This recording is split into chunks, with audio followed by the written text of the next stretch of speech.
Okay, so I think the next speaker we are going to invite, all of you are really very familiar to him. He has been a great friend of Pakistan and Pakistan Live, has always been there.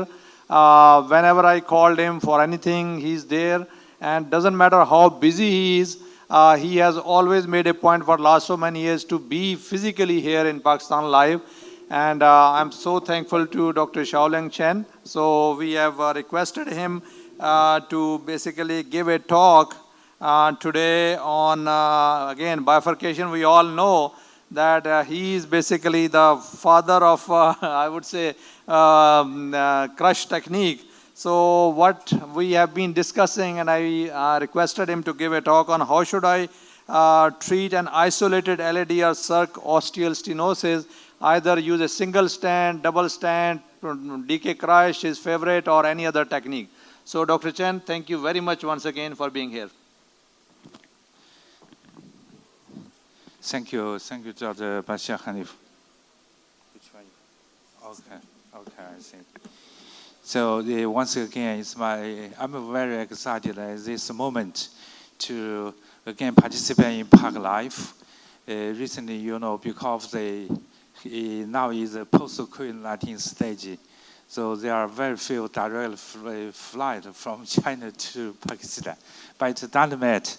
So the title of my presentation is How Should I Treat an Isolated LAD or Sync-Flex Osteal Stenosis?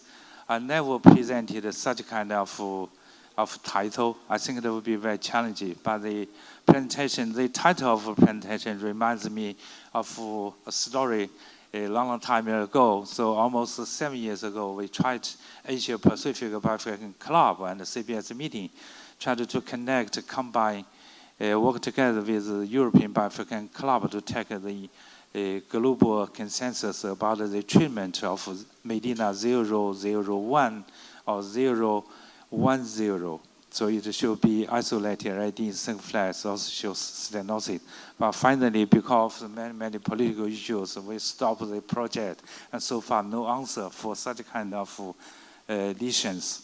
So in terms of the distal left main, the lesion distribution, so it's clearly when the lesion involved in the proximal one-third segment of left main, it's called defined by osteal or proximal left main disease. But if the lesion localized as the middle body of left main, it's called shift disease. But unfortunately, for almost 85% of lesion in the left main, it's tending into the LAD, and almost 60%, greater than 60% into the sync-flex. So this is a very challenging lesion, different from the non-left main bifurcation lesion. Here, according to the Medina classification, we can say even for body left main disease or isolated distal left main disease, we still have many different choices of standing strategy for lesion. For example, for Medina 110, usually we need to extend stent into the LAD, it's okay. But for Medina 101, it means isolated sync-flex lesion. So how to do? Because usually sync-flex should be considered as a sub-branch. So, but for some cases, we still need to extend the stent from left main into LAD, but not into the sync-flex. Because of the lack of prospective data, so I think we have no answer so far about the treatment of isolated LAD or sync-flex stenosis. So right figure is my drawing showing how to deploy one stent from LAD to the left main or from sync-flex to left main. Even we have so many multiple choices, so it means it will be very challenging to discuss such kind of treatment. But for isolated sync-flex and LAD lesion, I think there are some key issues. One is the stent design, because usually, we need to put this stent from proximal LAD or sync-flex to left main.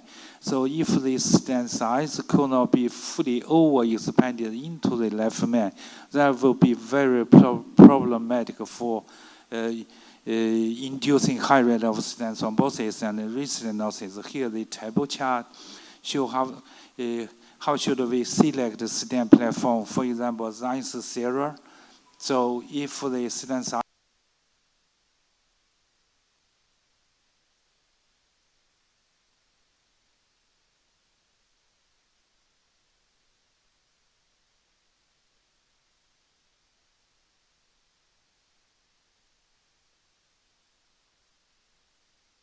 with a diameter greater than 5, so we usually do not recommend to use a Resolute Onyx. Third one is Synergy. Synergy stent is good, but personally I don't like because it has relative weak backup for the left man. But another advantage of Synergy stent is full stent could be expanded by 5.75. This is only one stent could be expanded by greater 70% increase. Finally, Synergy Megatron stent. I'm not sure if this stent available in Pakistan, but it's not unavailable in China. Auxiliary stent is another second generation of DES. Similarly, 4.0 could be expanded by 4.50. So from the table, you can see it will be very, very important to identify the exact diameter of left main before the procedure, because this is a key point to select the stent platform. The second issue is the importance of IVUS guidance. So IVUS is a popular use during our daily practice. So right one is a shear stress distribution created from my lab. I have one very specific team to do the basic science about the triggering effect of shear stress, low shear stress on the atherosclerosis. So before, immediately after standing procedure, we can create this model to calculate the minimal value of shear stress to predict the long-term clinical follow-up. On the right panel, you can see we also have a different kind of multidisciplinary from IVUS, OCT, FFR, or even NIAS. But most of them, IVUS is most frequently used for left main disease because we don't need the inject contrast. Here is a case I did a few weeks ago. So it's a very old patient, 88 years old, complained of very severe unstable angina. So from the epicaudal, you can see left main looks good, but there is only mild plaque in the middle body of left main. Proximal ID looks like a mild to moderate calcification, but no more severe disease. So the lesion is Medina 001. It's isolated symphysis ossicule lesion, but downstream symphysis looks very good. No more lesion at all. So I use a 2-wire, but for this case, I remember last year during PARLIFE, I did a very similar case in RIC. So I used the stop and pull back video. Okay, from my video, I say it sounds very beautiful music. Yeah, you see, I used the 3 balloon in the LAD and another 3 stent in the symphysis after predilation for proximal stent. For proximal symphysis, you can see during the inflation of the balloon in LAD and the left main, so we gently pull back the stent from symphysis to the ossicule. Once you feel very strong resistance, it means the ossicule symphysis could be very fully covered. So then we deflate the balloon in the left main and inflate the stent in symphysis. So for stop and pull back technique, usually we need to at least 2 assistant to control the balloon inflation, deflation, and stent inflation. So after stenting symphysis, we shifted to use a 2 NC balloon to do the kissing balloon inflation. So after this stent technique, so I checked the IVUS. From IVUS, you can see the ossicule symphysis stent area was also almost 10 millimeters square. So it looks like very, very optimal. So the key issue 3 is the kissing of port. whatever the stent from RID or from Sunflex extended or not extended into left main, do we need to do kissing balloon inflation? No answer so far. But after the two-stent technique, definitely we have to do kissing balloon inflation because we need to create a new metallic carina to reshape the bifurcation POC area. So, okay. So post dilation is very important after single stent technique, particularly for isolated RID or Sunflex osteal lesion. But the post dilation, even post dilation, is very important by selection of NC balloon to do post dilation in another key issue. Here, I'd like to introduce a Chinese company manufactured the pod balloon, POT balloon. It's not only for pod technique, also for distal or called DOT technique, because we need to optimize proximal distal edge. The advantage of this balloon design is very short, very short, the shoot beyond the proximal distal mark. So the shoot length is only 0.5 to 0.6 millimeter. So technically it's not easy, but it's finally successfully manufactured by our domestic company. So now the balloon is pretty quite popular used in Chinese hospital. And also here I have another case to share with you. This is osteoarthritis disease, no more severe lesion in the Sunflex in the left main. So we use integrity 35/30, and after standing angiography, it looks like very beautiful. But when we check the IVUS, you can see just as the distal stent segment, so the minimal stent area was only 5.40 millimeters square. It's not big enough because the stent size is 3.5, so it means we have to do more post-dilation. These two images shows how to do post-dilation using this dedicated pod balloon. So from left to right, you can see we optimize the proximal edge and the distal edge. So from the figure, you can see the balloon almost has no shoot. It means a very short shoot. So it's very safe to avoid the edge dissection. I think this is very important. After sequential post-dilation, so you can see distal stent lumen area increased from 5 to 7.5, 55 millimeters square, which is big enough for the patient. Thank you. Thank you for your attention.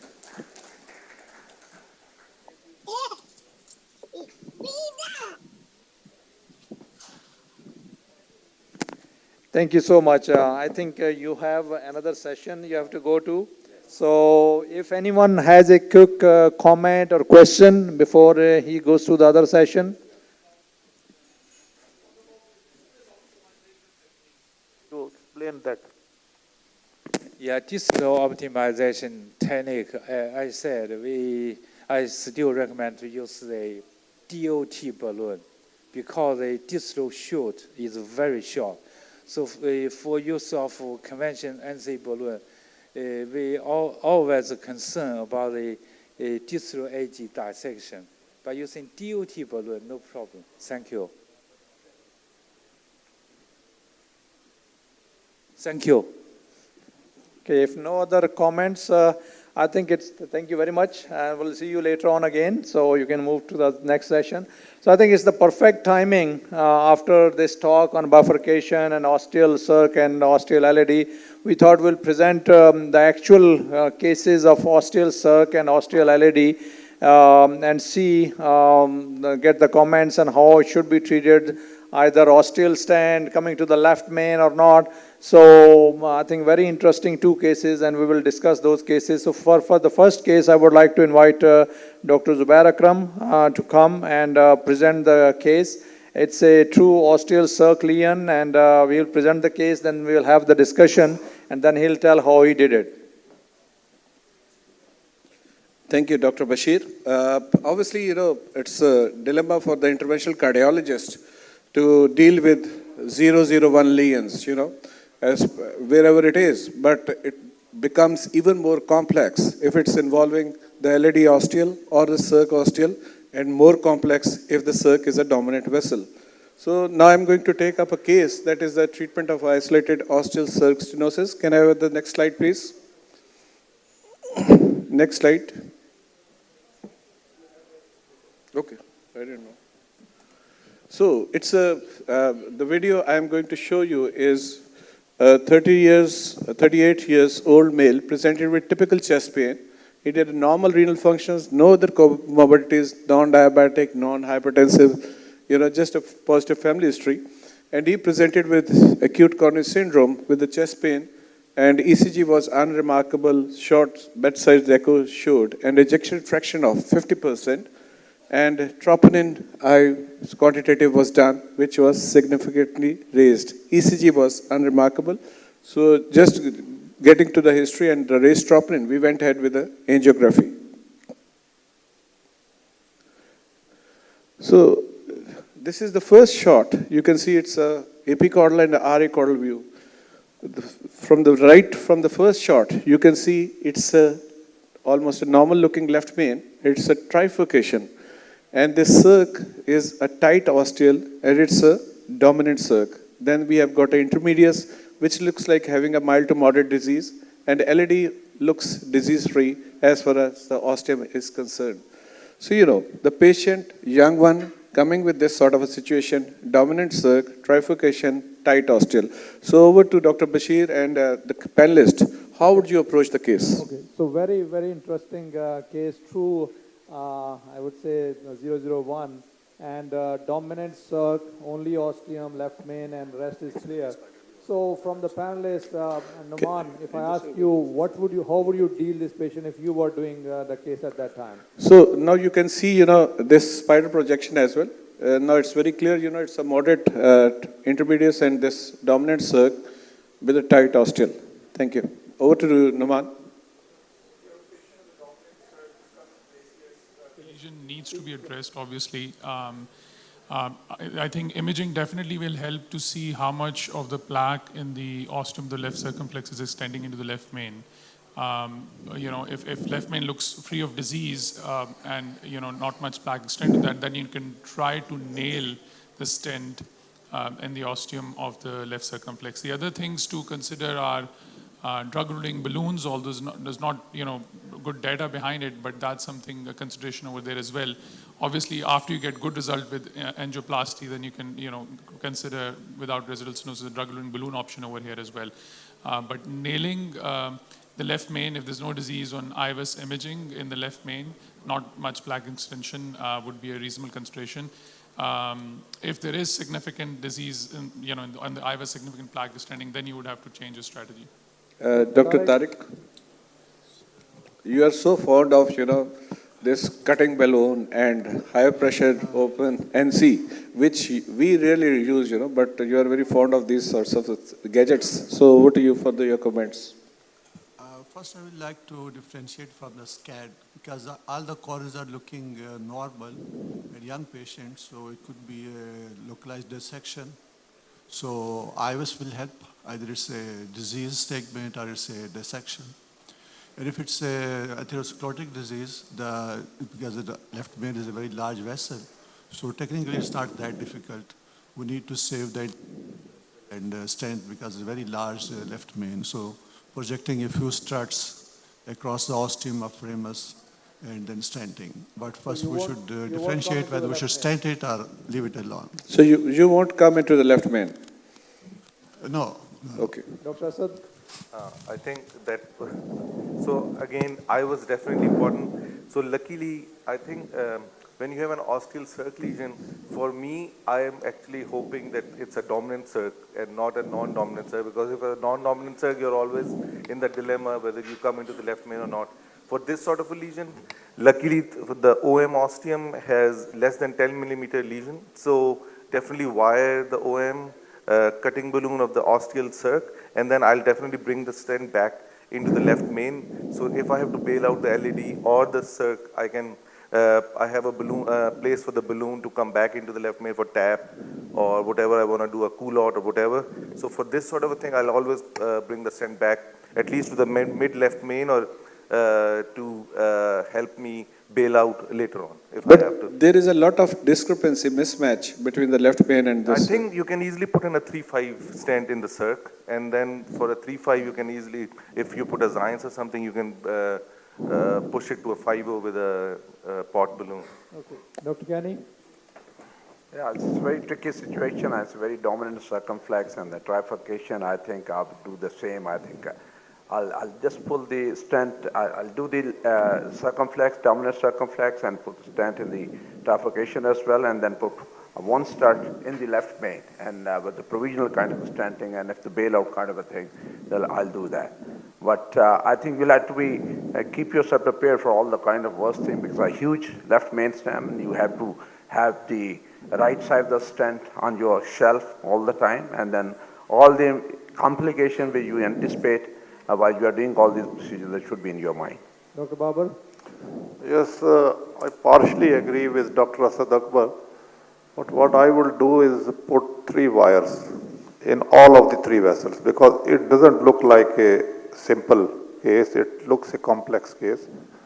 Especially the rambus intermedius or the high OM also has a disease, and the circumflex is a dominant vessel, and the plaque can shift to the LAD, it can go more into the rambus as well, and after putting 3 wires, then we can, I think, put 1 balloon into the rambus, keep it there, and stent the circ. Okay, So thank you. that will be my initial strategy. Okay. Dr. Ramesh, Ramesh, are you there? Dr. Ramesh? I think he was there earlier. Okay. So, any other comments from the audience? Any comments from the audience? Yes, there is somebody there, you know.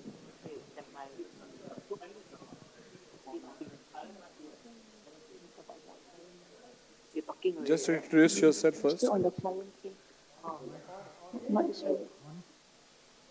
name is Javed Tai. I'm from Khan University Hospital. I think in this sort of a situation, one thing would be to consider imaging first to see the extent of the disease, whether it's extending into the left main. One possible solution in this situation could be a cutting balloon followed by a DCB rather than considering stenting, because once you go for stenting, positioning of the stenting may be a problem, and if the left main LAD are disease-free, then stenting, doing a bifurcation stent, may not be the best option in this situation. Okay, thank you. Okay, so you can move. So, you know, there were multiple comments. You know, Harun talked about 3 wires, Numan and Tariq Shafi talked about imaging, Asad also, and Kenny Sab also, and then obviously Asad thought maybe getting into the left main, rest of them, you know, going just with the, just a nailing sort of a situation. So, you know, this is how we approach the case.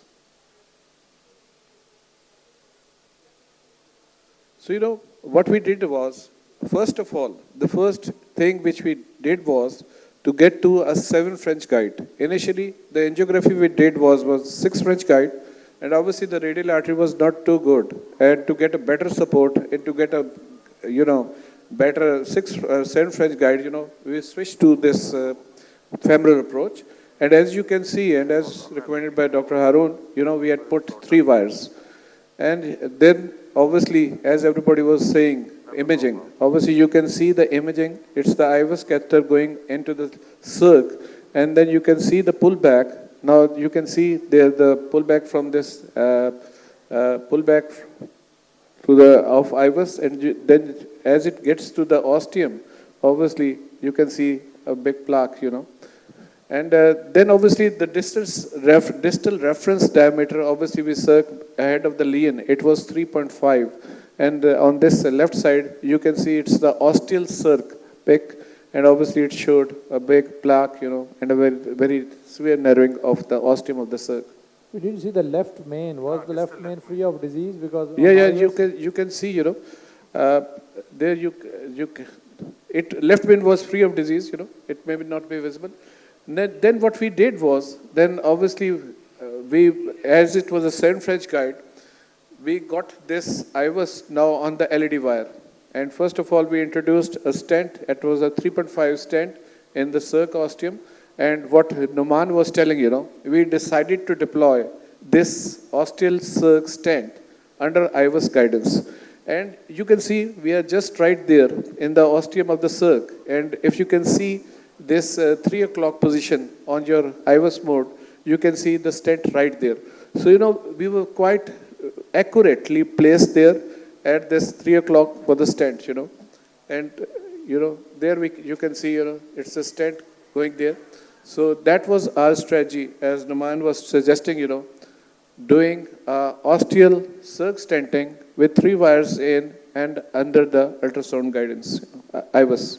There seems to be a lot of plaque in the LED on that image. Yeah, we will be showing you again those plaques. There is some plaque, but not this, just mild to moderate.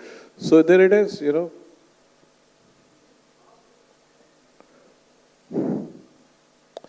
So, we did this stenting of this, and after that, you can see that is post-stenting IVUS imaging, and there was a bit of a bell apposition, there.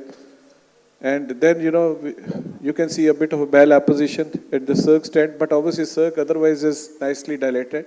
The ostium, LED is not pinched, and the ramus is also, there, So then we did a post-dilatation of this with 3.75 balloon. Once again, all the 3 wires there. And then, you can see a post-dilatation of this. And now this is the final run at the Circ ostial, which was there, and it's a nicely opposed stent. So this is the final picture. And you can see it's a nicely opened Circ, obviously mild to moderate, not much of, progression of this plaque into the ramus, this. As far as you were telling about, this LED ostium, there was disease, but obviously it was just about 30 to 40% plaque there. And we decided not to touch it. We just wanted to be absolutely safe because it's all left system dominant. And obviously we were having a good, nice result, so we stopped there and then, So where there is some pinching of the ramus intermedius. Yeah, you can see it. But obviously, just considering it's a dominant Circ, just for cosmetic reasons. Would it have been better if you could do a kissing over there with the ramus and the... To kissing, you mean a V-standing sort of a situation, it's not very much applicable. You can see it's between the Circ and ramus. You can see it's an angle of about 90 So for degrees. a pin side branch, It's very focal. I wouldn't really do the balloon because doing Yeah, the yeah. balloon in that area, you are causing injury and resulting in restenosis in the future. I think if you do FFR, it may be definitely Exactly would be right. negative. FFR could have been done.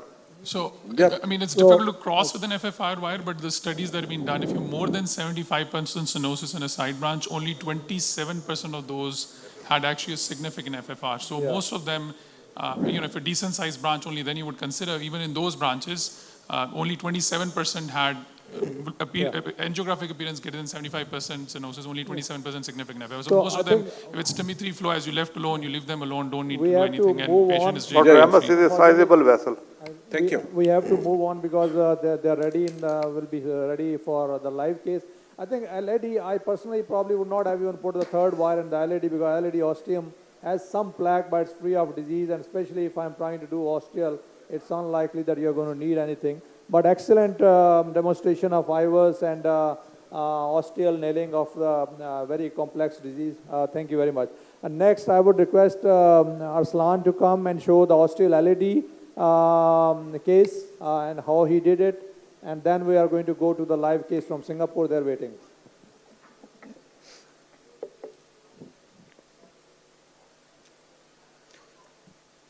So just a brief history. So this patient was a 42 years old male, and he had a PCI to LED in 2015, back in 15. Now he presented with worsening angina. ECG was unremarkable, so we decided to go ahead with angiography. And these were the initial angiographic shocks. As you can see, I'm not sure if you are able to recognize the stent over the left LED ostium. So there was actually a stent at LED ostium, which seems to be occluded. The video is playing there. So this is a flush occlusion at the ostium of LAD involving a stent that was placed in 2015.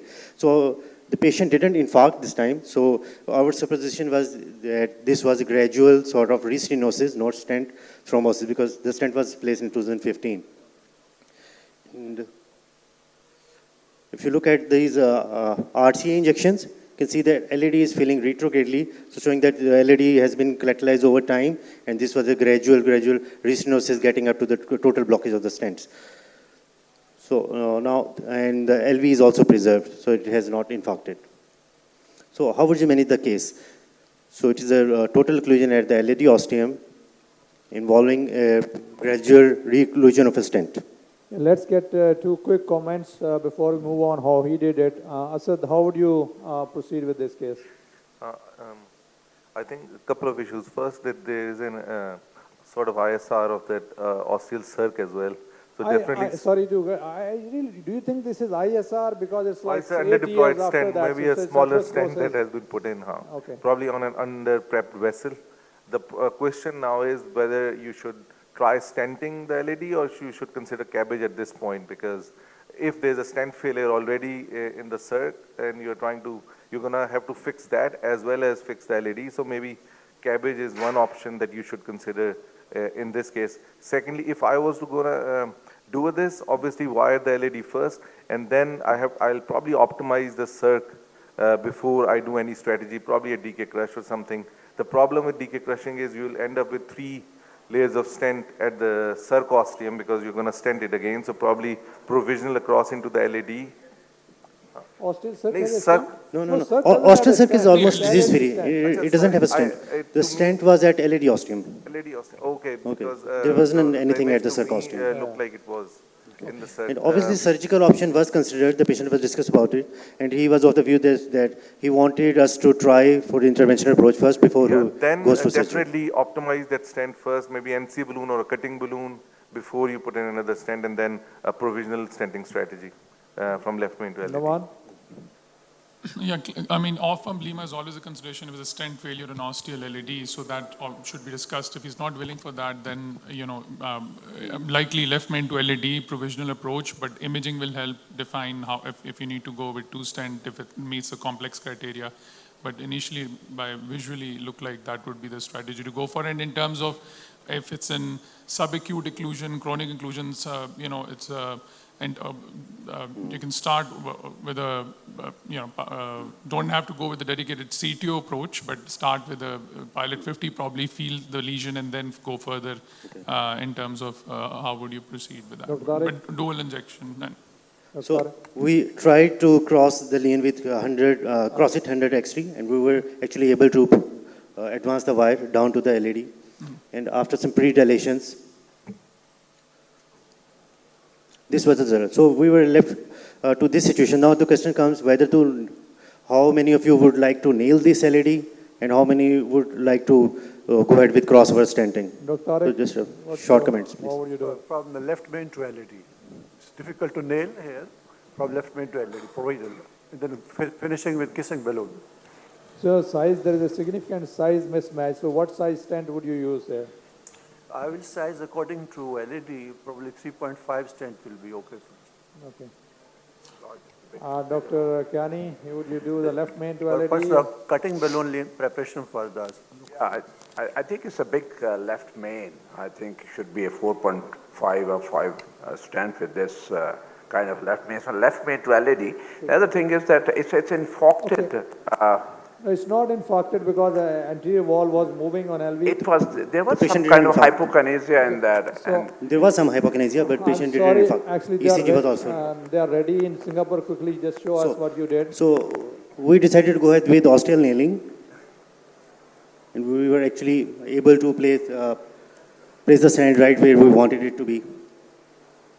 Then we did post-dilations, and these are the final shots. What size stent did you use? 3.5.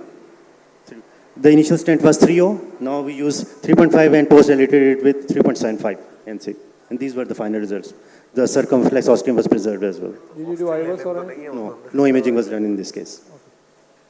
So just one comment from Yeah, panelists. I and think then- again, I think it's a provisional stenting is a much better choice than the two-stent strategy. And this is what goes also as far as our environments are concerned and the patient affordability, and number two is option is concerned.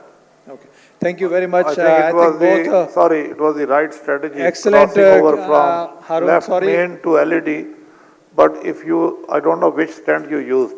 Arun, they are ready. Was it Synergy or was, Singapore? what is it? What was the stent you used This time, in the LED? Which initially it stent? was Zines Expedition, and now we opted for Promus Premier.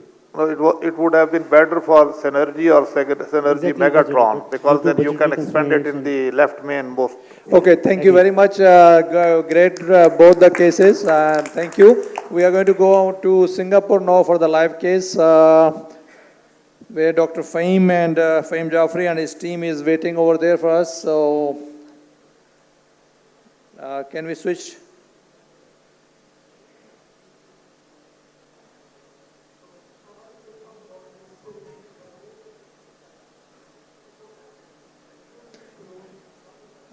I think Dr. Harun Babar, till they come on, if you were coming to left main, then definitely Megatron or something Yeah, else this would is have what- been better. this But was if you are my not point, coming to yeah, left yeah. main, then it should be Because okay. it's a big left main. Yeah, but he didn't come to the left main, so that's why. So, Fahim, can you hear us? I can hear you. Fahim, can you hear us? Can you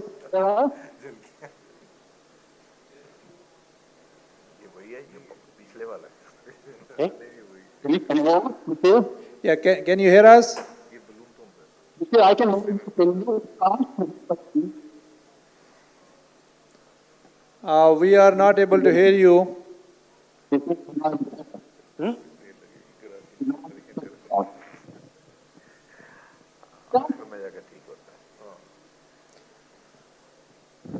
Yeah, I mean, we are playing that's their screen, right? Fahim, can you hear us? Vijay, I can hear you. Can you hear us? Can you hear us? They are not taking our feed. Okay, we're not taking our audio feed. We're sending the audio. We can Okay, hear you. Can you hear us? Vijay, can you hear us? This is Fahim. Can you hear us? Can you hear us, Fahim?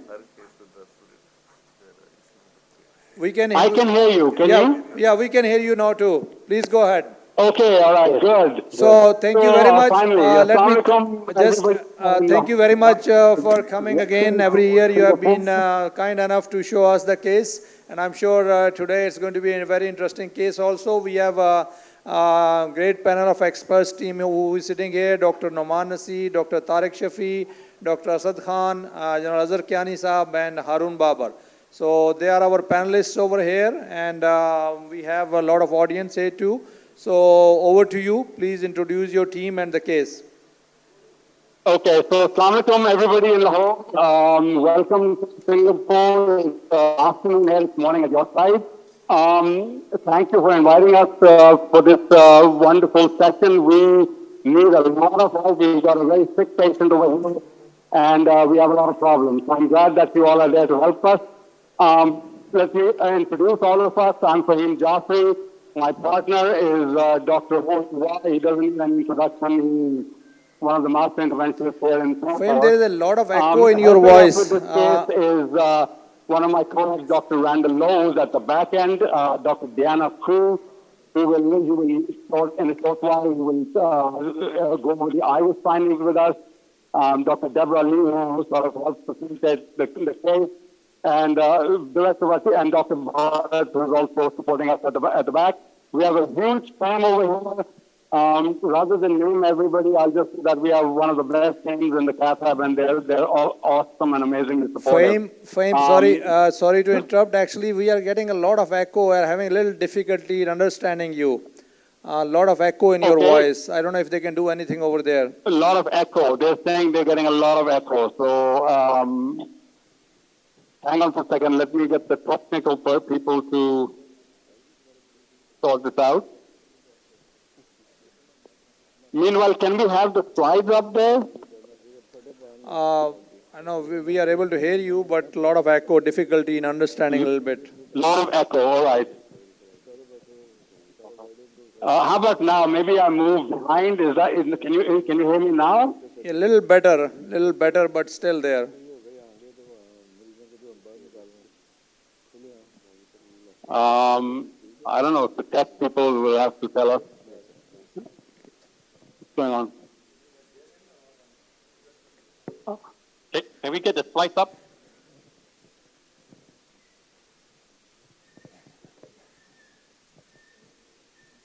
Let's put up the slides while we're sorting out the sound issue. Yeah, still a lot of echo. I don't Still know. a lot of echo, Bashir. Yeah, still there's. Are you able to see the slides now? Yeah, I can hear you very well, but as I said, it's a lot of echo, so it's having a little bit difficulty in understanding. Okay. All right, I'm just asking our technical people to. You can probably just tell us about the case because you have slides there in the meantime till they try to fix it. Okay. Okay, so I'm going to ask my partner to go over the case. Sure. Good. Okay, next slide. So, greetings from Singapore, Bashir, and the people in Pakistan Live. So we're going to share an interesting case from our cath lab today. We have a male.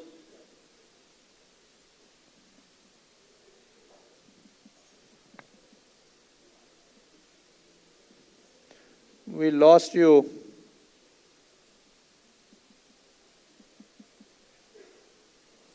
He had residual moderate disease in the LAD and circ, and the subsequent nuclear scan was negative, and he was treated medically. Next slide.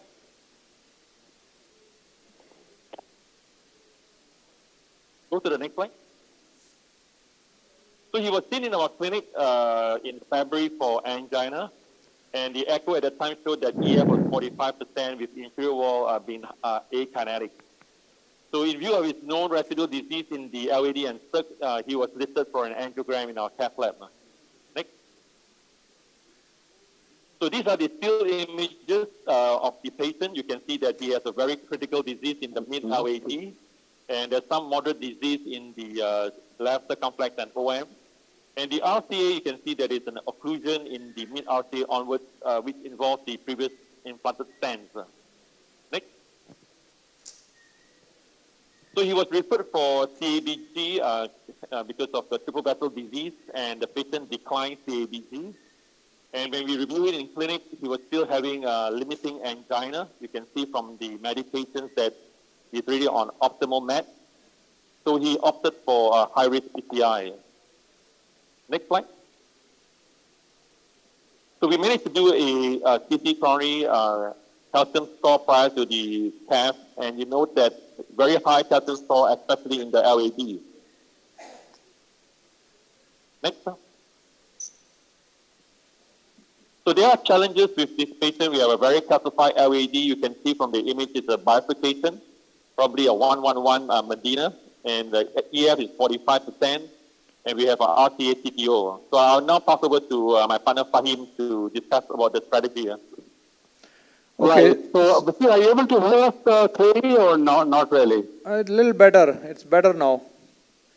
So Okay, let's. so as you heard the case, I mean, this is an elderly gentleman with a chronically occluded right corneal artery, akinetic or inferior wall, a critical and heavily calcific LAD, and moderate disease in the so maybe I can now show you the images. So in front of you on the screen is the circumflex, the corner view with the left main circumflex.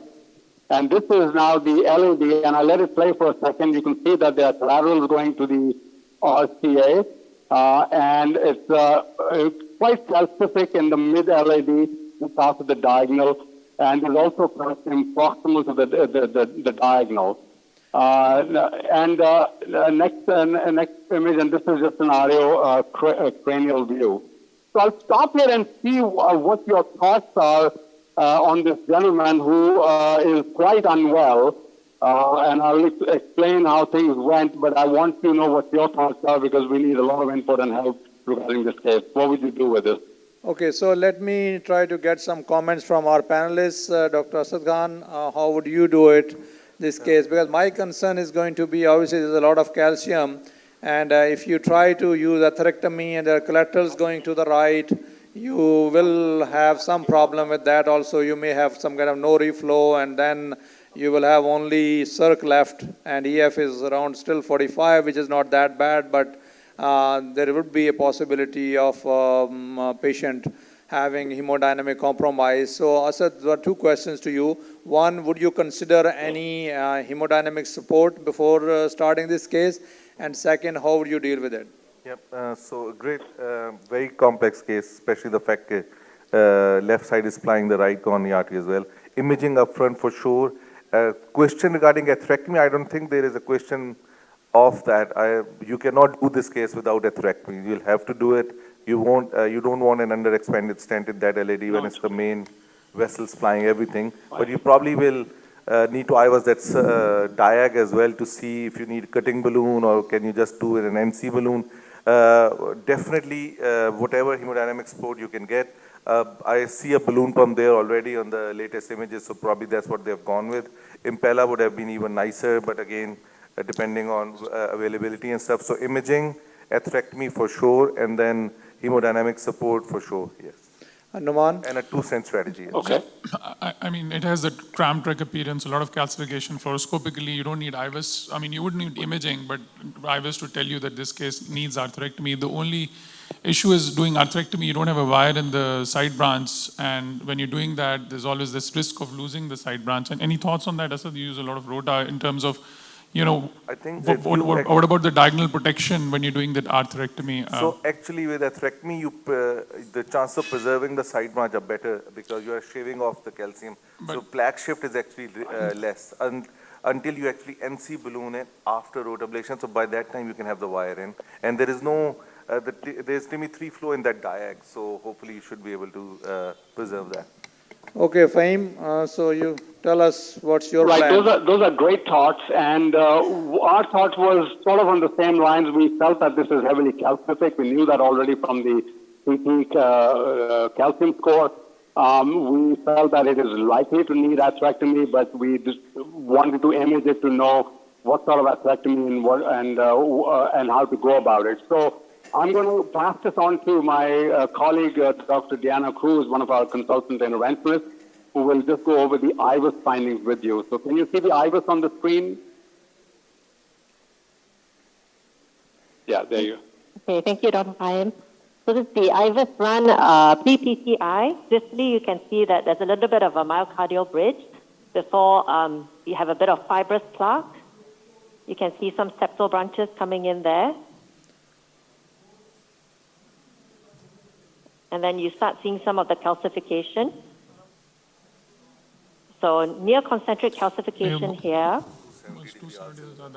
A very tight lumen where the lesion's hugging the IVUS catheter.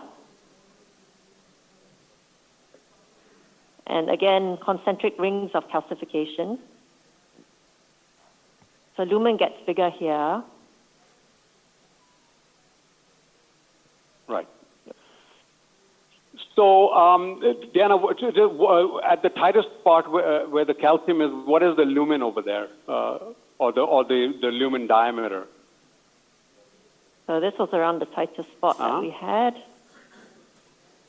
That's about 1.7. Right. Yeah.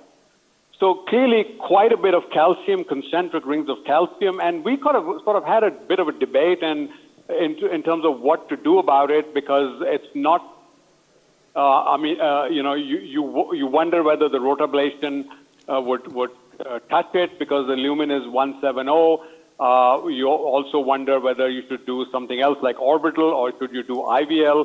So we decided to go with rotablation, and we went with a 175 burr.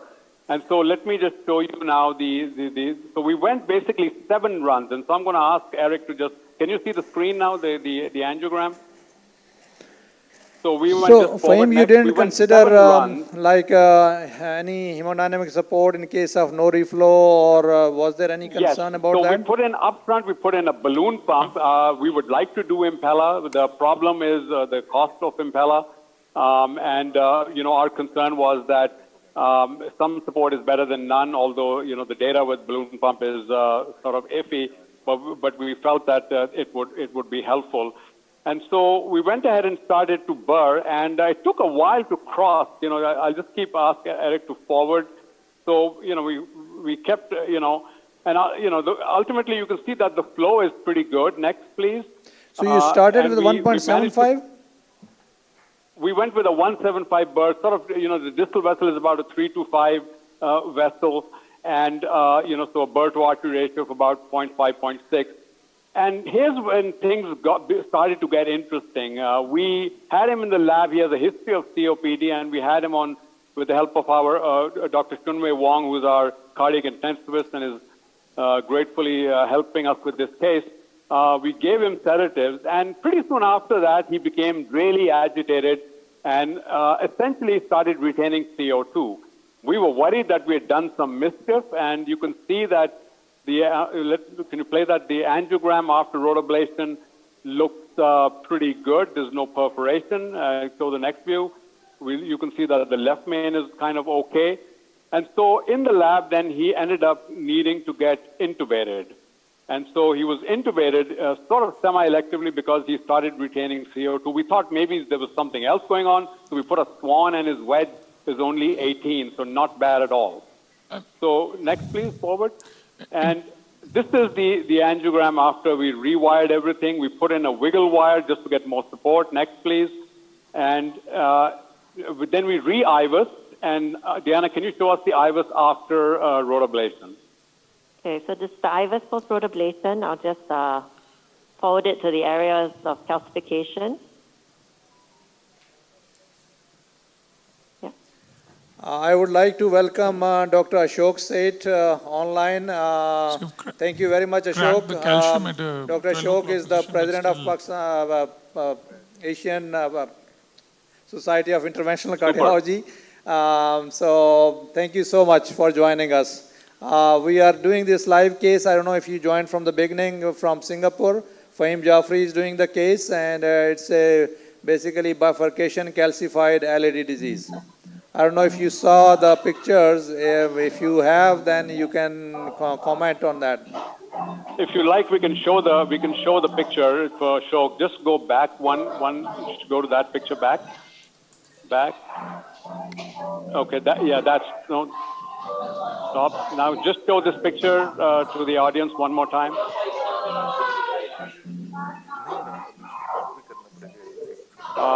Can you see the So it's a calcific LAD and a diagonal, which is at this stage has been rotablated. So Dr. Dianaku is now going to show you the post-rotablation IVUS.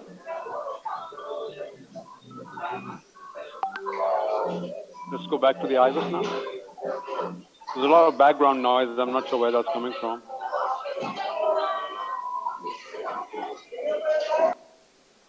Okay, so this is the IVUS on the screen.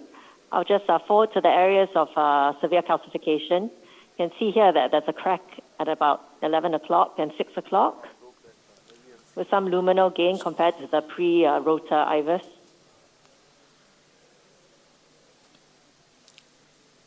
So I had two questions in terms of first whether to choose IVL versus rota over here. Why did they decide to go with rota instead of IVL?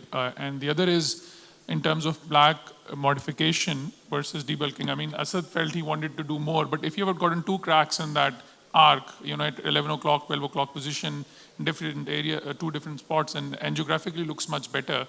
So you're hoping you'll get adequate stent expansion.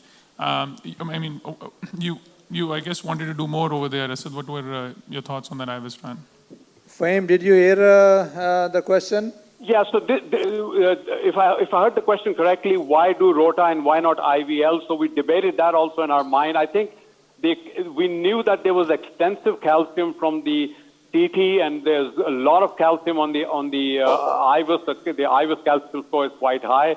and we did not want rota regret. We felt that it's best to ablate because once you dilate, then you kind of often lose the opportunity to do rota ablation. So that was the main, we wanted to throw everything at it. The calcium score in the LAD was about 800, so it is pretty extensive and thick calcium. But that is a fair point. Could we have gone with IVL instead? I guess it's always it's definitely something to keep in mind. Now Diana's shown you that after rota ablation, we can see that there's some cracks in the calcium. And of course, at this point, the patient is intubated, and just for those who've just joined in, the patient essentially, after sedation, started retaining CO2 and became agitated.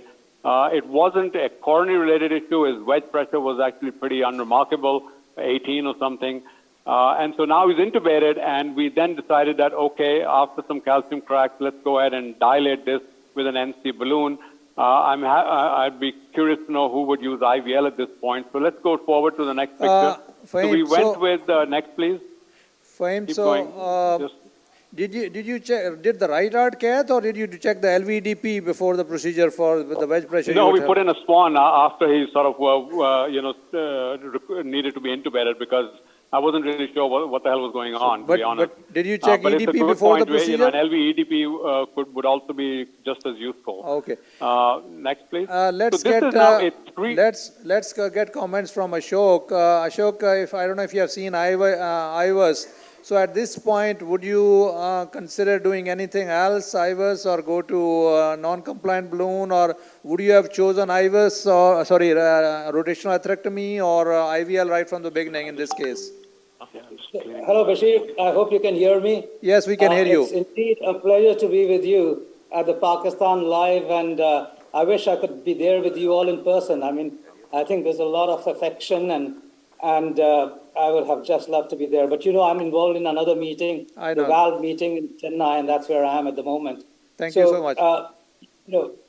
My comments here are, from here on, I'd keep it simple. And I'd keep it simple with the fact that as long as I've got PA pressure monitoring and PA SATs, by the way, that's what I do very regularly in such situations. I would then move to clearly balloon dilatation to see whether rotational atherectomy had sufficed rather than use more tools. So as long as you have a complete expansion of balloon in 2 orthogonal projections, you've done the job, and that's my clear indication. Not so much as IVUSing, more OCTs, but balloon expansion of an optimal size balloon in 2 orthogonal projections after calcium modification would be my tool, and I think that's what is being done right now. Okay, Fahim, go ahead, please. Yes, those are excellent points, Ashok, and thank you for those. So we went ahead with a 3.0 NC, and I'll just play the pictures rapidly in the interest of time. So that's a 3.0 at 20 atmospheres. Next, please. Another 3.0 at 20 atmospheres. Next. Next, please. Next. And that's a 325, I believe, at high pressure, like all 22 atmospheres. Next, please. And this is now in an orthogonal view, exactly as Ashok pointed out. And here, the balloon, if you look at the upper surface of the balloon, it looks, at least to me, a bit underexpanded. So this is where we are right now. And so I'd love to know from the panel, do we re-IVUS? Do we take the same balloon and go much higher pressure? Or do we use an IVL? What do you, we need your help and suggestions on this case, because this is an unwell gentleman and we need to be moving quick on him. Ashok, what would you do? So my clear issue is, so what sort of pressures is this at?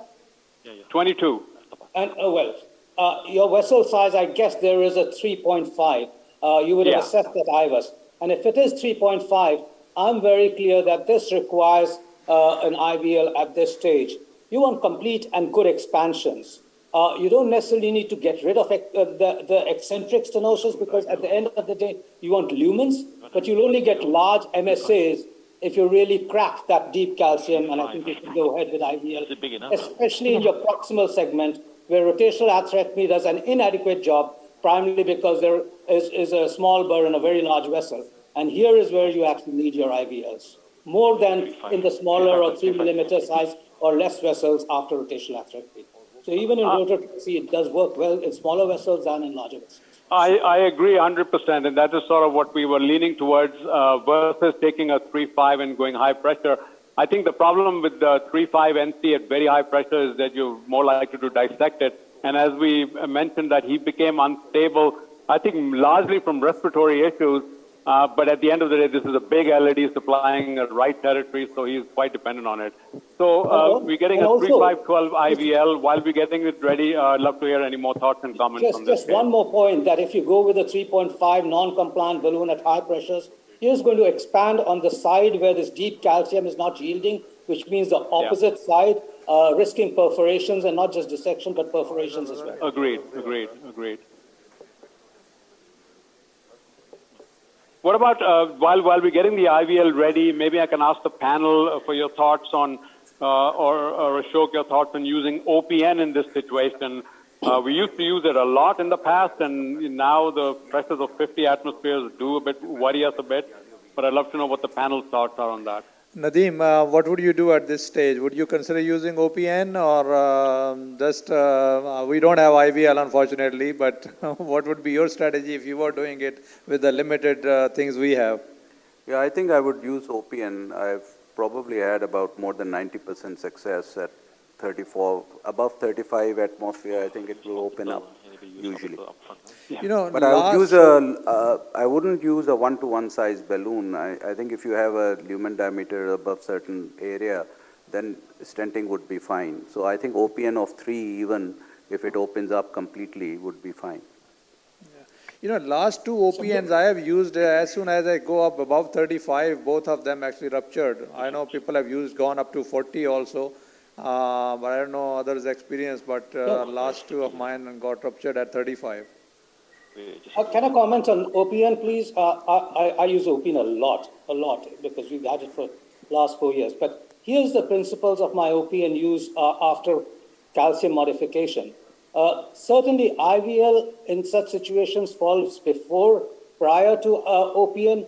Oftentimes, I would modify that with an OPN. I think OPN is a great non-compliant balloon. So just don't think of it as an ultra-high pressure balloon, but it's a great non-compliant balloon. Majority of the OPNs would rupture by 40, but I've used it up to 50 atmospheres. So I think there's chances of rupture which increase.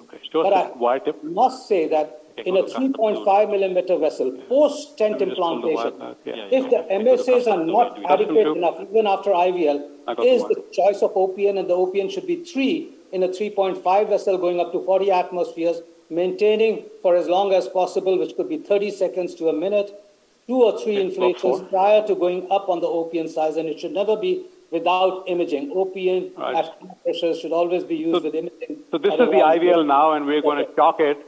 Yeah. So what size OPN you took? You think so? Yeah, okay. Maybe a little bit. This is IVL. 3.5/12. Sorry, yeah, IVL, 3.5, sorry. Okay. Dr. Tariq, what would you be doing it in this case if you are doing the case? Yeah, go up here, 4. First I will make a pre-dilated with 2O NC, then OPN NC undersized 3O at high pressure, close to 30 or 35 ATM. 3.5 OPN is too big for it, because the calcified vessel, so the risk of perforation is tolerating there. It well. So better take a smaller balloon and go to higher pressure. Yeah, there. So is there any role of cutting balloon here? Anyone would you consider using cutting balloon? Cutting balloon, if it passes through this lesion, it's better to do first the cutting balloon and then OPN NC. Ashok, would you try a cutting balloon before going to OPN if you don't have IVL? Not at all. Not at all. I think it's a fairly pathetic device. For my practice, it's only for mild, at the most moderate calcification, not unyielding calcification at all. And it's only meant for osteal lesions and fibrotic lesions and in-century stenosis. Nothing more than that. And what about combining it with rota at this stage, not just isolated cutting balloon?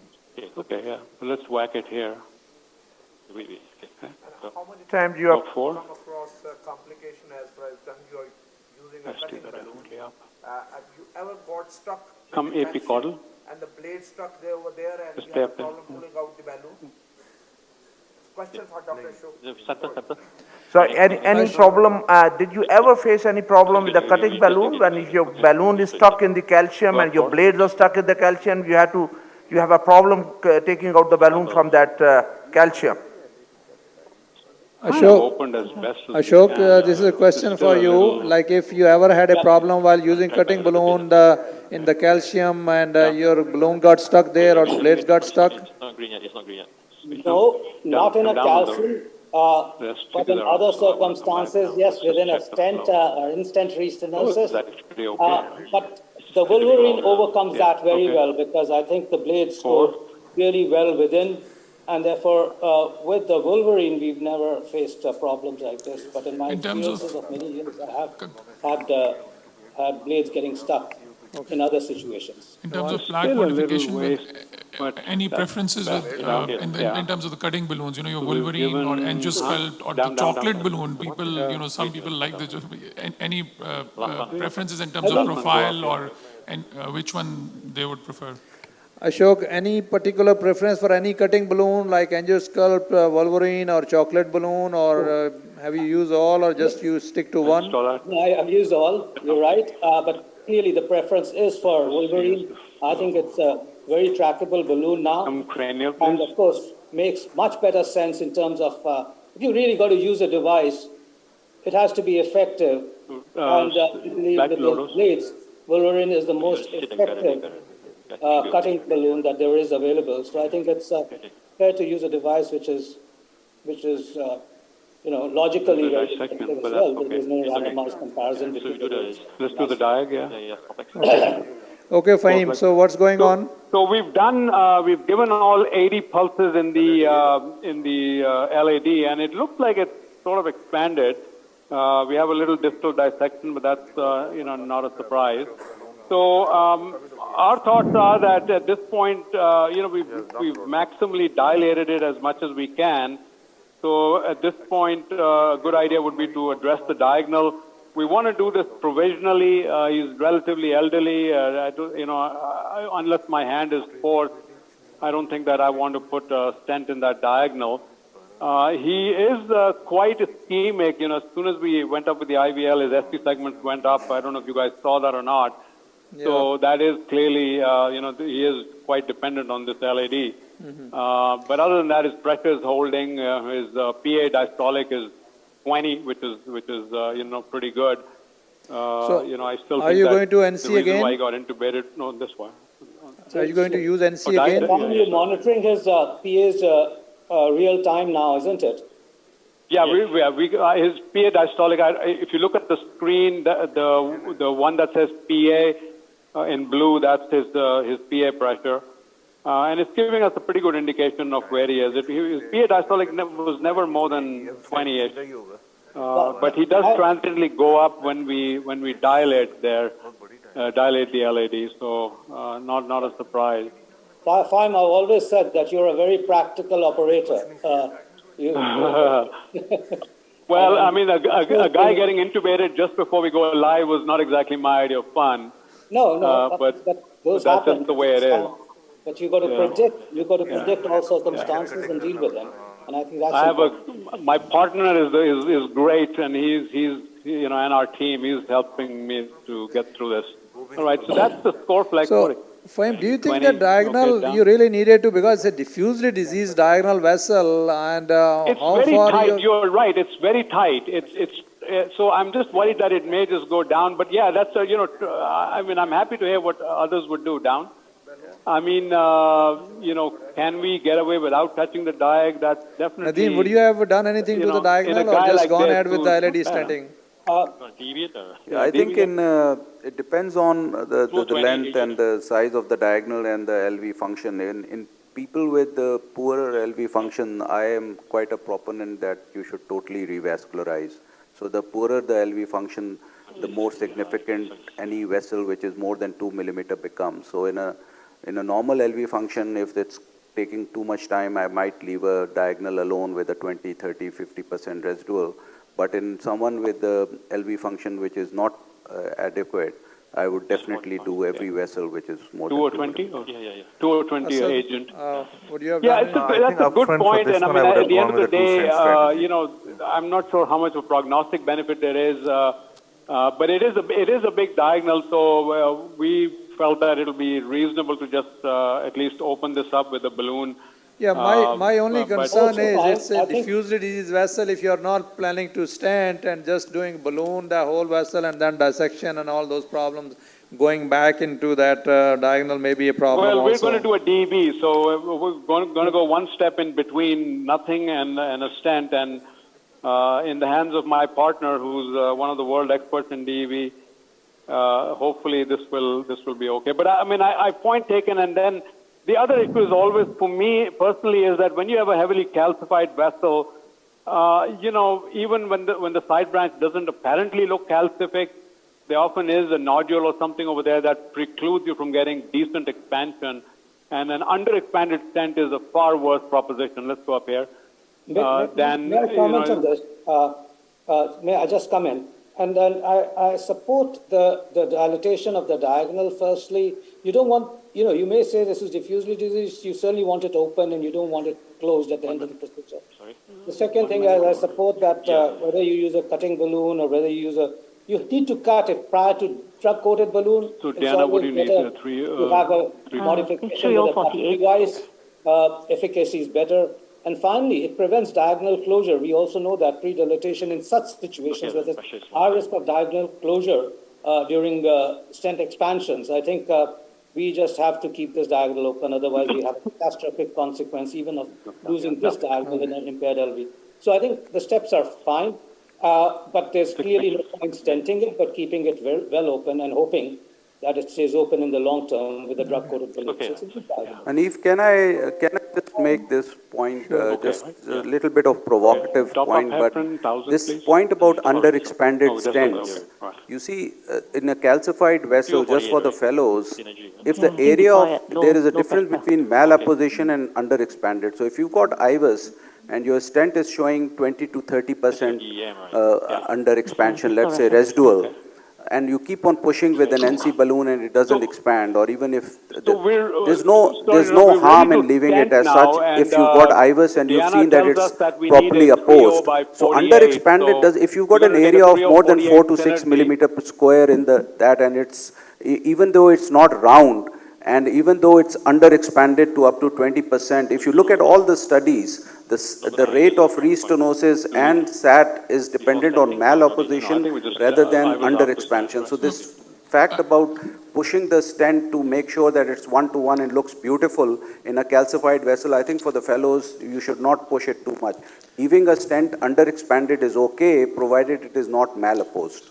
So actually, if you look at the ultimate criteria, they use the cutoff of 5 millimeter square, that is good outcomes. But the malapposition somehow, as we all thought, was not as bad in the IVUS studies. It was the underexpansion, it was the distal edge and proximal edge disease, where you landed if it was more than 50%. And underexpansion correlated more with stent thrombosis and worse outcomes. But you want it well opposed. That's not the point. What is the definition of underexpansion? One way you so are if you saying get it that more than 5 millimeter square or the 90% of the minimal distal reference lumen area, it's adequately expanded. You don't need to compare it with your EEM outside. Yeah. I think we are all saying the same thing. Once you get a minimal stent area more than 5, even if it's malopposed, you're fine. Ashok, your comments? Did you hear I just want to show you, this is the Synergy 48, 3048, and I just want, if you can see it on the screen, with all the calcium and everything, it's sailed right through. And so I think that the XD series is very, very deliverable, compared to a previous generation of stents. So Diana tells us that we need a 3048, so I'm going to do as I'm told, and that's what we're doing. Test, please. So one thing we have to be careful is that distally there's a little bit of a myocardial bridge, and so we kind of have to be a little bit in the bridge because of the fact that, that's where our landing zone is. And I'd like to know what the panel thinks about landing stents in a bridge when, anything proximal to that is significantly diseased. So I think distally we're okay. We take a cine here. So distally we're okay, and then we come in the caudal view to take a look. So we're pretty well landed there. Come AP caudal, please. Yeah, looks we have okay. to go in a little bit, so we'll just place it. Fahim, what about leaving a jailed balloon in the side branch? I mean, I've seen recently that keeps the branch open. That's very popular these days, Nadeem. I just worry about the thing getting trapped, and I think I'm in the minority here, but educate us. What do you think? I mean, we're good, right? Yeah. Come back to cranial. I mean, is that something you guys do routinely? I just worry about in a calcified vessel, if somehow I the would balloon not. I starts think it's very catching the popular in our stent and WhatsApp it group, can rip and the it's stent good that you apart. use that technique. That's But I just think not worth it's not it. I mean, endorsed by any yeah. guidelines or good data behind it right now, and you can have a lot of issues with the jailed balloon and the Ashok, calcification. what Would have gone with the two-stent technique in this strategy with it. You know, it meets all the definition criteria for a complex lesion. Two-stent would have preferred that. Ashok, what's your comments about leaving the jailed balloon in the side branch? Do you use it quite often or not, or what's your views? I don't use it quite often, and whenever I use it, I use it making sure that my balloon length is such that it protrudes out from the proximal end of the stent. You know, the modified jail balloon, which actually traps the balloon even behind the stent, always worries me. So I always that worries me too, Ashok. I agree with you. I mean, I just, you know, sort of imagine the nightmare scenario that the jail balloon rips the stent into sort of a mangled piece of metal, and I pinch myself and don't wake up from that nightmare. So maybe I'm too old-fashioned. I don't know. I think we have Dr. Salman in the audience. Maybe he can have some comments. Is he there? He has been promoting it a lot. It would be nice for you to relate the best practices around IVL. I think that is another aspect that... Ashok, did you hear that earlier discussion about malapposition and other expansion versus just looking at the area and okay with it if it is more than 5, doesn't matter if it is under expanded or malopposed? What are your comments about it? My view is well, both are important, and let's not just have one or the other. But MSAs are very important, and I just look at MSAs in a huge way. And I sort of even do not. The 5 is for me. IVUS has to be 5.5. OCT has to be 4.5. But OCT measurements, I aim for 5, and IVUS measurements, I aim for 6. So I go even a bit higher than that for my MSAs for mid and proximal segments. I think that's what you got to look at least 5.5 on IVUS, 4.5 on OCT, and even get it bigger than that. You would get, and its symmetry does not matter. After a point, you chase MSAs, and that is why when we go ultra high pressure on an OPN, we must look at MSAs prior to using our OPN. We may have adequate expansion, and there may not be any reason to use MSA because we may be chasing an eccentricity which is unnecessary. So you think malapposition is worse or under expansion is worse? I believe under expansion is worse. Malapposition in a large vessel is probably not as bad as under expansion. I think, Bashir, there's plenty of data that shows that acute malapposition is not a problem in terms of clinical outcomes. 20 here. Late malapposition is a different story. That is vessel toxicity when the vessel wall leaves the stent, and that has different implications. But acute malapposition is not a problem as long as the stent is widely expanded and down. And as, you know, I think Nadeem and Ashok said, symmetry is not a huge issue. This is not cosmetic surgery. You know, if it's oval but good area, I think by and large you're okay. Down. Okay, so we're going up with a 3.0 NC distally to post-dilate, and then we'll go with a 3.5 proximally, 22. Fahim, we have only 3 minutes left, so please if you could. Okay. Yeah. So our, then I guess we can wrap. Let me just come down on this. Let me just come back on this one more time, and then we'll just show you what it looks like. We're going to post-dilate distally, proximally with a 3.5 NC. We'll see if we need to recross the diagonal. Hopefully not. But if we need to, we'll go ahead and do that. And then we'll re-IVUS to look at our area. So let me give you a picture, and hopefully the diagonal is still there. If not, then we have to go back and rescue it. Yeah, the diagonal is still there. That's good enough. Any other thoughts from the panel on this? Yeah, anyone would go back to do something to the diagonal or leave it like that? Not at all. I think it's just now optimization of the proximal segment, and the diagonal should stay open because he's done a good job across the diagonal. So fine, I think we've done a tremendous job. Yeah. What a great demonstration of a complex calcified bifurcation. Dr. Tariq, would you go and change the diagonal after optimization if the flow is there? I will do a kissing balloon inflation because it's a pitched So you will do like a kissing balloon? kissing balloon and drug-eluting balloon if possible. Drug-eluting balloon, okay. We've already done the drug-eluting balloon. He's done so the there- drug-eluting balloon. I must tell you, going through the struts of a stent with a drug-eluting balloon is a no-no. That's why he actually did it earlier Beforehand, yeah. rather than later, because he's just going to scrape off much of the drug and be uncertain about its efficacy. So I think he's done what he wanted to do much earlier. Okay. And he's got a patent So diagram. any other comments from the panelists? Dr. Kiani, Nadeem, quick comments because we are almost ready for the next session. I would have gone for the plain, I think, simple stenting the LED and wire a diagonal and not to do anything with the diagonal. The Okay. result would have been the same as after, I think, ballooning it and then stenting it. So I think the simple strategy, single stent strategy is always the best way to go. Okay, thank you. So, Fahim, are you planning to do IVUS? Yeah, we're going to just post-dilate the proximal stent with the 3.5 and then do IVUS. I don't know if we have time to show that to you. If you do, can give us a few minutes, we'll do that.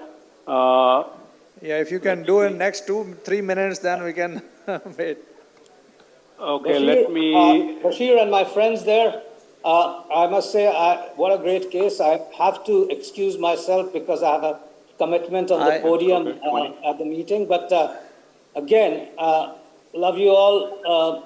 I wish I was there with you, having the fun and enjoying your hospitality. And I'm sure next year. Ashok, thank you very much. I know you had your own meeting going on and you spared time to be here. And I really, really appreciate coming here. Great comments and thank you very much. Thanks. Take care. Have a Ashok, great thank you. Yeah, have a great meeting and fine. Great to see you again. See you. Even Thank you. though Bye. There is a Bye. question. Yeah. Let's take the IVUS. So any other comments from panelists? Yes, coming. Hamza? Tola, please. Not really.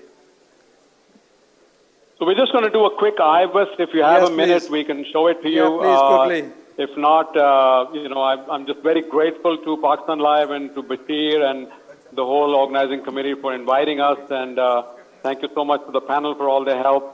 And certainly, a lot of thanks to our team over here and to Boston Scientific for supporting this endeavor. They've always been very, very helpful and very supportive. So with that note, I'm just going to go in with the IVUS. Okay. If we get cut off, then we get cut off. If not, then you'll get to see what it looks like and see if we need to do There's more one stuff. comment So, from the Diana, audience. over to you. If you could just give us a live Fahim, just one commentary. second. Hamza? Thank you very much, sir. So I just had, my name is Dr. Hamza Azargori. So since we were talking about the indices on IVUS and OCT, especially in terms of malapposition and Diana, go ahead. expansion, so I think we do have criterias, especially for malapposition, considering the OCT. So if the length is up to 1 mm or more and 0.4 mm, I think that's the cutoff the for still stand acute is, the malapposition, stand ended which can be well taken into in an account. area which is pretty clean Comments on and that, top maybe? free. Okay. Yeah, can I just make a Stand appears comment? well opposed. This is what we were discussing, that as you define the malapposition, that's OCT. OCT costs 4.5 lakh rupees of a catheter. 99% of the labs in Pakistan don't have OCT. 90% of the labs in Pakistan don't have IVUS. So I think what you are dependent on is an angiographic thing. So for our teaching, it is very important that malapposition in all studies have never been, like stable angina has never been defined. That's good, huh? So, Okay. so it depends on Diana, how, you can if you comment. go into academics, then malapposition, but common sense, mechanistically, if there is enough space outside the stent where there is stagnant flow, you're going to get some thrombus which good. might Blended propagate thrombus, inside. yeah. So Okay. although the About studies have the shown that malapposition is not as bad as under expansion, but if you got a under expanded stent which is less than 4 millimeter in area, you are going to get a problem with restenosis and Okay, I think, I'm sorry, we have to stop, Hamza. If you can quickly go over the IVUS and then we'll have to say goodbye. I mean, it looks good, I think. Diana, why don't you just go over it quickly? Yeah. So the IVUS shows that the stent looks well opposed throughout. We managed to achieve pretty good expansion, mostly symmetrical.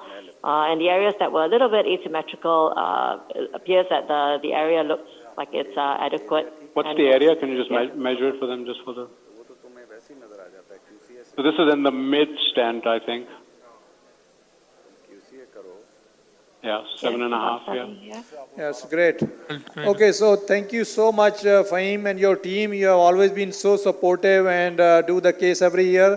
Thank you to Boston Scientific for supporting this. We really appreciate it. Great case and excellent result. A big round of applause Thank you, for and thank you for your inviting team. us, and all the best to a great meeting. Thank you so much. We hope to see you here next year. Okay, Inshallah. so we are going All to right. end this session. Thank you very much, all the panelists, for excellent comments. And we are going to move on to the next session, which is an excellent CTO session by world-renowned Yeah, it's a faculty. different room. And I would request Dr. Suhail Aziz to come here and to do the next session. Thank you very much.